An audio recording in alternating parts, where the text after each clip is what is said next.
Assalamualaikum warahmatullahi wabarakatuh. Perkenalkan, nama saya Tria Nurmayunita dari SMK Negeri 2 Banjarmasin kelas 11 Teknik Komputer dan Jaringan B. Di video kali ini saya akan mempresentasikan hasil kerja saya. Materi yang akan saya bahas kali ini yang berkaitan dengan administrasi infrastruktur jaringan. Baiklah, langsung saja kita ke pembahasannya. Jadi yang pertama yang akan saya bahas mengenai routing dan routers. Routing atau perutean adalah proses untuk meneruskan paket-paket dari satu jaringan ke jaringan yang lain melalui sebuah internetwork. Routing dibedakan menjadi dua macam, yaitu static routing dan dynamic routing. Selanjutnya adalah routers. Routers atau perute adalah sebuah alat yang mengirimkan paket data melalui sebuah jaringan atau internet menuju tujuannya melalui proses yang dikenal sebagai routing. Selanjutnya adalah prinsip dan cara kerja routing.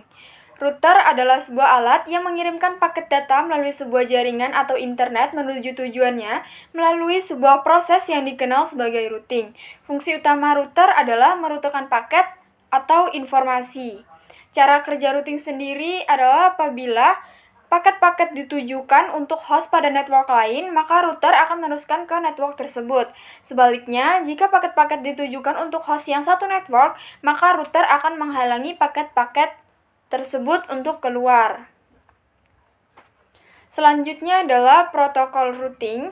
Protokol routing atau routing protokol adalah suatu aturan yang mempertukarkan informasi routing yang akan membentuk sebuah tabel routing sehingga pengalamatan data yang akan dikirim menjadi lebih jelas, dan routing protokol akan mencari rute tersingkat untuk mengirimkan paket data menuju alamat yang dituju. Selanjutnya adalah default routers. Default routers adalah sebuah rute yang dianggap cocok dengan semua IP address tujuan. Dengan default router, ketika IP address tujuan atau destination dari sebuah paket tidak ditemukan dalam tabel routing, maka router akan menggunakan default router untuk memforward paket-paket. Selanjutnya adalah multiple gateway.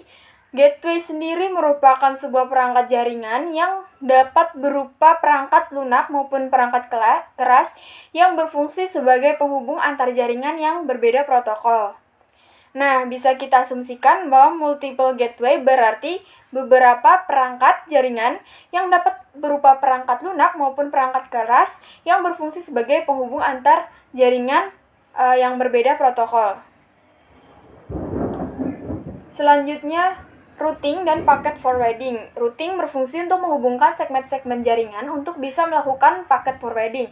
Sedangkan packet forwarding adalah proses memancarkan atau menyiarkan jaringan ke segmen-segmen jaringan komputer. Selanjutnya adalah bridging. Bridging adalah sebagai penghubung atau yang menjembatani kedua komputer atau lebih agar dapat saling terhubung dan berbagi sumber data.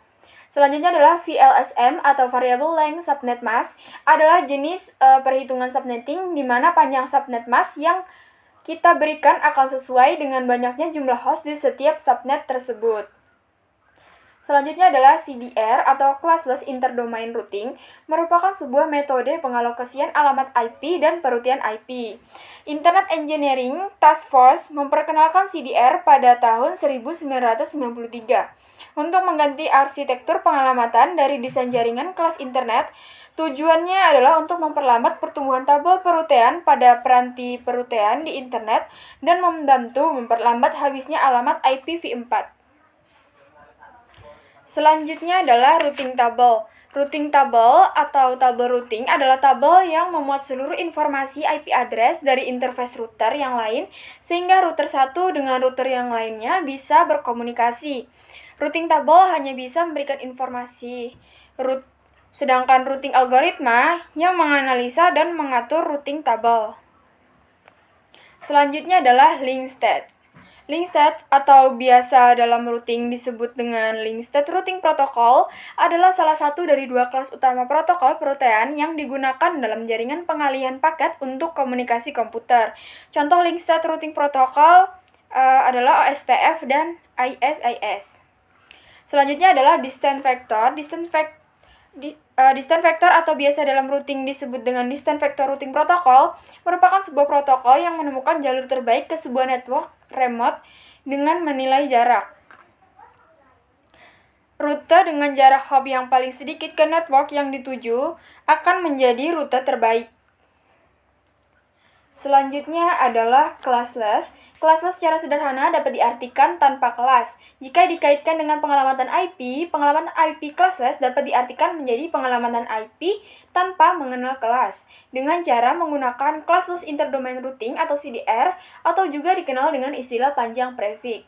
Selanjutnya adalah classful. Classful secara sederhana dapat diartikan dengan kelas atau menggunakan kelas. Jika dikaitkan dengan pengelamatan IP classful dapat diartikan menjadi pengelamatan IP berdasarkan kelas. Selanjutnya adalah metrik. Metrik adalah variabel yang diberikan kepada rute atau jalur sebagai cara untuk meranking atau memilah jalur-jalur tersebut dari yang terbaik sampai yang terburuk.